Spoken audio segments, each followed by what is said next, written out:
Kanina nga pong alas 12 ng hating gabi ay naglandfall itong si Typhoon Tino dito sa Silago, Southern Leyte. So ito nga po yung kanyang radar animation. Mapapakita po dito yung pagdaan ng mismong sentro nitong bagyo o typhoon na si Tino dito nga po sa lugar ng Silago. Kaninang alas 12 po yan o 12 a.m.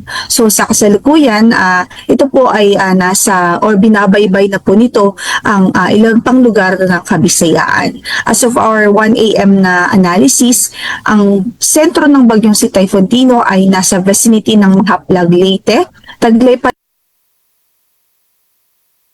kilometers per hour near the center at ang pagbugso na umaabot na 205 kilometers per hour. So napakalakas pa rin ho nitong bagyo. Although naglandfall na po siya, halos na panatili po nito yung kanyang lakas ng hangin o yung maximum sustained winds, yung malakas na hangin nasa eyewall kung saan nakikita po natin o mararanasan natin yung pinakamalakas na hangin o parte ng bagyo kung saan ay nandoon yung maximum sustained winds. Ang kanyang pagkilos ay pakanduran at 30 kilometers per hour.